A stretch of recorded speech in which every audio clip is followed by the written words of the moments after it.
I have stage fright. Before the shot, I'm moving.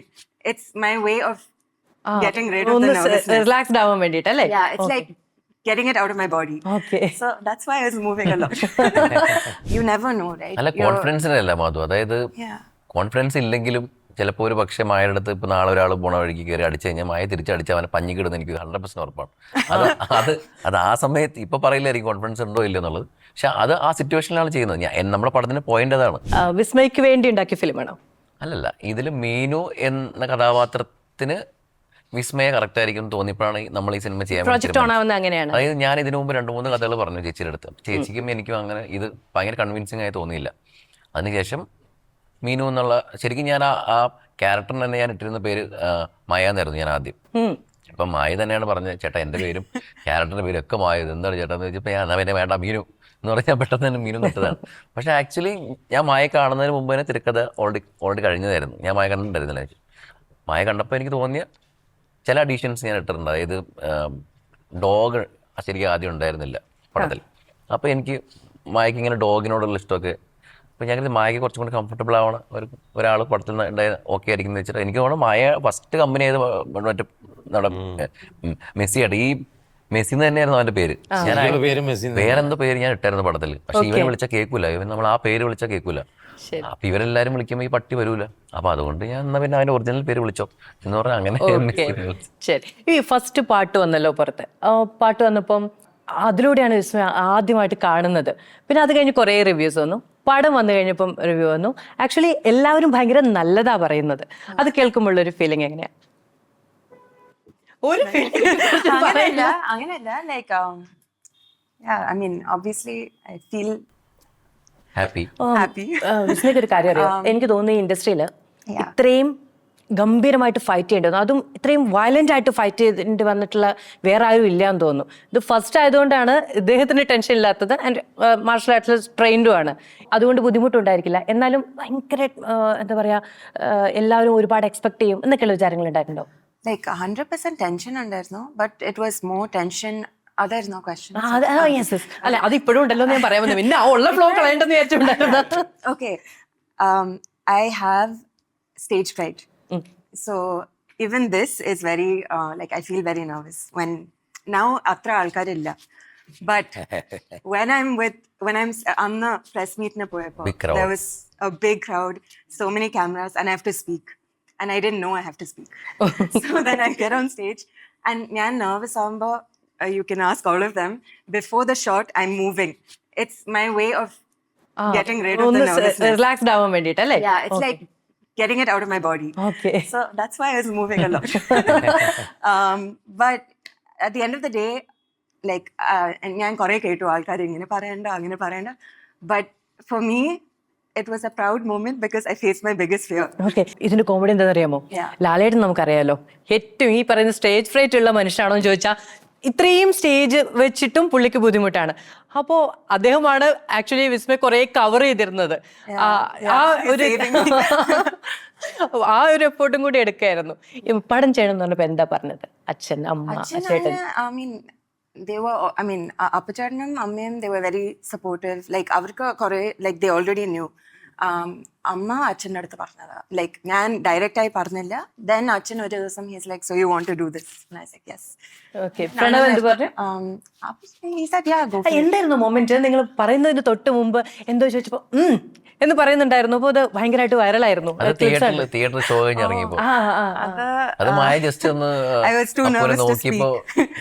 അതെ, ഒട്ടും nervous അല്ലാത്ത ആളോടാണ് ബലത്തിന് ചോദിക്കണത്. ഇത് നിങ്ങൾ എല്ലാവരും എങ്ങനെയാണോ മാം ആണെന്ന് തോന്നുന്നു അല്ലെ? കുറച്ചും കൂടി ഓക്കെ. ഇല്ല, മായ ആക്ച്വലി എന്താ പറയാ ഭയങ്കര കൂളാണ്.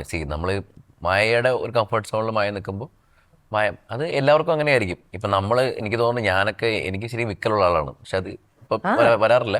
പക്ഷെ പണ്ടൊക്കെ എനിക്ക് മിണ്ടാനേ പറ്റില്ലായിരുന്നു, ഞാൻ ഫോൺ പോലും ചെയ്യാൻ പറ്റില്ലായിരുന്നു.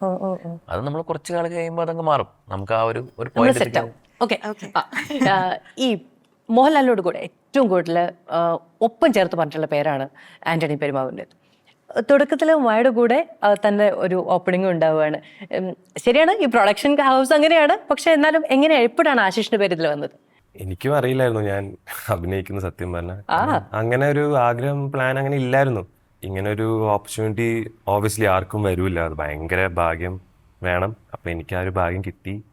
അപ്പോൾ I thought I shouldn't be stubborn. ഇഷ്ടമുണ്ടായിരുന്നു ആക്ട് ചെയ്യണമെന്ന്? ഇഷ്ടമുണ്ടായിരുന്നു പറയുമ്പോൾ അങ്ങനെ ഒന്നും ആലോചിച്ചിട്ടില്ല ഡീപ്പായിട്ട്, ലൈക്ക് ക്യാരക്ടർ ആക്ടിങ് അങ്ങനെ. പക്ഷെ എനിക്ക് ഡയറക്ഷൻ അങ്ങനെയൊക്കെ താല്പര്യം. ഞാൻ ജൂഡേട്ടൻ്റെ അടുത്ത് അതിനെപ്പറ്റി സംസാരിക്കാറുണ്ടായി. ഫൈറ്റ് ഒക്കെ ട്രെയിൻ ചെയ്തിട്ടുണ്ടോ? ഞാൻ ഇതിനു വേണ്ടി സിൻസ് മായ ചേച്ചി ഇതിൽ അറിയുന്നതുകൊണ്ട് ഞാൻ ഇതിന്റെ കൈകാലൊക്കെ കൊണ്ടാ ഇങ്ങനെ തടയാന്നൊക്കെ ശരി, നിങ്ങൾ രണ്ടുപേരും ഇതെല്ലാം പഠിച്ചിട്ടായിരുന്നല്ലേ? ഞാനിതൊന്നും അറിയാതെ എന്നെ കെട്ടി തൂക്കി. ഗപ്പ് കിട്ടാത്ത സാധനം ഉണ്ടല്ലോ, നാടനടി ഉണ്ടല്ലോ. ഇപ്പൊ എനിക്ക് കിട്ടുമ്പോ അറ്റ്ലീസ്റ്റ് ഇത് എങ്ങനെ വരുന്നു എന്ന് തടയാൻ അറ്റ്ലീസ്റ്റ് അറിയാൻ വേണ്ടി ഒരു ബേസിക് ഞാൻ പഠിച്ചിട്ടുണ്ടായി. അപ്പോൾ അങ്ങനത്തെ ഒരു ട്രെയിനിങ് മാത്രമേ എടുത്തിട്ടുള്ളൂ.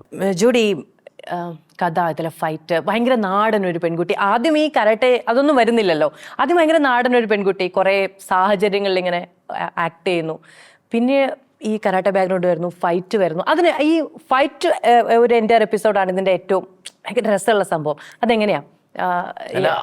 അതായിരുന്നു കഥ, ബേസിക്കലി അതായിരുന്നു കഥ. അതായത് ഞാനൊരു എന്താ പറയുക, പെടാപ്പാട് പെട വരുന്നത് എങ്ങനെയെങ്കിലും ഈ ഫൈറ്റ് ഇല്ല എന്നുള്ള കാര്യം ആൾക്കാരോട് പറഞ്ഞ് കൺവിൻസ് ചെയ്താലാണ് പടം ഓടുള്ളൂ. കാരണം ഇനി ഫസ്റ്റ് തന്നെ ഭയങ്കര ഫൈറ്റ് ചെയ്യുന്ന ആളാണെന്ന് പറഞ്ഞാൽ ഈ തിയേറ്റർ മൊമെന്റ് കിട്ടില്ല. ഞാൻ അന്ന് പ്രസ് മീറ്റിന്റെ അടക്കം ഞാൻ എല്ലാവരോടും പറഞ്ഞു, ആരും ദയവ് ഇത് ഫൈറ്റ് എന്ന് പറയല്ലേ എന്നൊക്കെ പറഞ്ഞ്.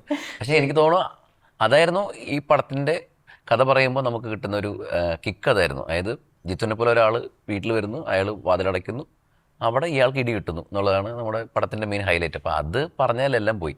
അപ്പൊ അതുകൊണ്ട് ഈ പറഞ്ഞ പോലെ മീനു അങ്ങനെ നമ്മൾ പ്രസന്റ് ചെയ്ത് പക്ഷെ വേണമെങ്കിൽ മീനുവിന് ഈ പറയുന്ന പോലെ ATM-ൽ വെച്ച് വേണമെങ്കിൽ അവനെ ഇടിച്ച് താഴെയായിരുന്നു പറയും ചില ആൾക്കാർ എന്നോട് പറഞ്ഞിട്ടുണ്ട്. അത് നമ്മൾ ആദ്യമേ പടത്തിന്റെ എഴുത്ത് സമയത്ത് തന്നെ തോന്നിയതാണ്. മീനു അങ്ങനെ വയലൻസിന് വേണ്ടി ആഗ്രഹിക്കുന്ന ഒരാളല്ല.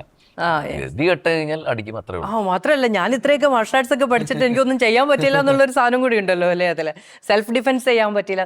ആക്ച്വലി ഇപ്പം ശരി, അത് മാത്രമല്ല, ലൈക്ക് ആ സിറ്റുവേഷൻ വരുമ്പോ at that time ആ പേടി, you've never been in a situation like that before. So even if how much ever you've trained, if you're alone and someone is following you, it's yeah, because you've never actually fought in a real life situation. Adellam martial arts train chamber, it's all in a controlled environment. So this is a totally different situation scenario. ശരിക്കും അങ്ങനെയൊക്കെ സംഭവിച്ച പേടിക്കോ? Of course. ഞാൻ അത്യാവശ്യം ഇത് മുവാത്തായി അതൊക്കെ പഠിച്ചിട്ടുണ്ട്. എനിക്ക് kung fu ഒക്കെ അറിയാം. അതുകൊണ്ട് എനിക്ക് ഫൈറ്റ് ചെയ്ത് നിൽക്കാൻ പറ്റുന്ന കോൺഫിഡൻസ് ഒന്നുമില്ല. No.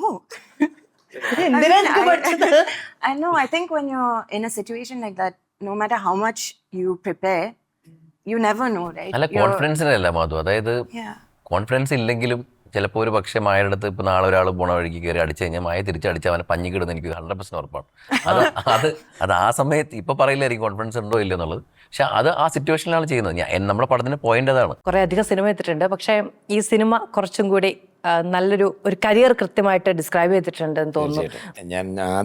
ഞാൻ വന്ന പടം പണി, അതിനുശേഷം ഞാൻ ഓൾമോസ്റ്റ് 6-7 പടം ചെയ്തു. എല്ലാം ക്യാരക്ടേഴ്സെല്ലാം ശ്രദ്ധിക്കപ്പെട്ടു പോയി. എന്നാലും ഒരു വിജയ ചിത്രത്തിൻ്റെ ഭാഗമാകുക എന്ന് പറയുന്നത് അതൊരു ബ്ലെസ്സിങ് ആണ്. കാരണം അതുപോലൊരു ബാനർ ലാൽ സാറിൻ്റെയും ആൻറ്റണിൻ്റെയും മക്കള് അഭിനയിക്കുന്നു, ജൂഡ് ആൻ്റണി ഡയറക്റ്റ് ചെയ്യുന്നു, അതൊരു വലിയ ബാനറാണ്. അപ്പം അങ്ങനെയുള്ള സിനിമയുടെ ഭാഗമാകുമെന്ന് പറയുന്നത് ഒരു ഭയങ്കര ലക്കാണ്. ഞാൻ ആക്സിഡൻ്റലി എനിക്ക് വന്നൊരു കോളാണ് ആക്ച്വലി. സത്യം പറഞ്ഞു കഴിഞ്ഞാൽ ഞാൻ ഒരു മുമ്പ് ഇൻ്റർവ്യൂ ഞാൻ പറഞ്ഞിട്ടുണ്ട്, ലാൽ സാറിൻ്റെ ഒരു ആഡ് ഷൂട്ടിൻ്റെ ലൊക്കേഷൻ വെച്ച് ഇദ്ദേഹം ലാൽ സാറിനെ കണ്ടിട്ട് ഓടി പോകുന്ന വഴിക്ക് ഞാൻ പുറകെ വിളിച്ചു ജൂഡ് സാറേ നമസ്കാരം എന്ന് പറഞ്ഞിട്ടുണ്ട്. അപ്പോൾ എന്നോട് പറഞ്ഞാൽ ചേട്ടാ ഞാൻ കാണാനിരിക്കുകയായിരുന്നു, ഞാൻ ചിലപ്പോൾ വിളിക്കും കേട്ടോ എന്ന്. അത് എല്ലാവരോടും പറയുന്നതാണോ? ആര് ചേട്ടാ ഒന്ന് നിൽക്കാന്ന് പറഞ്ഞാൽ അല്ല ഞാൻ വിളിക്കാം, എനിക്ക് എല്ലാവരോടും പറഞ്ഞിട്ടുണ്ടെങ്കിൽ എനിക്ക് ഞാൻ ആക്ച്വലി ചേട്ടനെ വിളിക്കാൻ വേണ്ടി ഇരിക്കുന്ന സമയത്താണ് ഞങ്ങൾ നേരിട്ട് ആദ്യമായിട്ട് കാണുന്നത്. ഞാൻ ആക്ച്വലി ചേട്ടൻ നമ്പറൊക്കെ വാങ്ങിച്ച് വിളിക്കാം ഈ സമയത്താണ് അത് പറഞ്ഞത്. പക്ഷെ ഞങ്ങൾ തമ്മിൽ കണ്ടിട്ട് എനിക്ക് തോന്നുന്നു എത്രയോ വർഷങ്ങളായിട്ട് പരിചയമുള്ള ആൾക്കാരെ പോലെ പെട്ടെന്ന് ഒരു സെക്കൻഡ് കൊണ്ട് നമ്മൾ ചേട്ടനിയന്മാരാണ്. ആളെ എന്തൊക്കെ പിറ്റേ ദിവസം മുതൽ നേരത്തെ പറഞ്ഞോണ്ടായിരിക്കും. ആക്ച്വലി നമ്മളൊരു പടം ചെയ്യാൻ പോകുന്നതിന് മുമ്പ് ഒബിയസ്ലി നമ്മൾ ഇങ്ങനെ നമുക്കറിയാവുന്ന ആൾക്കാരോടൊക്കെ ചോദിക്കുമല്ലോ, എങ്ങനെയുണ്ട് ജുഡേനോട് വർക്ക് ചെയ്യാൻ, എങ്ങനെയുണ്ട് കാര്യങ്ങൾ. അപ്പം ഗംഭീരമാണ്, പക്ഷേ ഇടയ്ക്കൊന്ന് ദേഷ്യം വരും, ഒന്ന് മാനേജ് ചെയ്തോണോ എന്നുള്ള രീതിയിലൊക്കെ കേട്ടു. പക്ഷേ എനിക്ക് ഒരു വഴക്കും കേൾക്കേണ്ടി വന്നിട്ടില്ല. ഞാൻ ഭയങ്കര എൻജോയ് ചെയ്ത് വർക്ക് ചെയ്ത ലൊക്കേഷനായിരുന്നു, ഭയങ്കര രസമായിരുന്നു.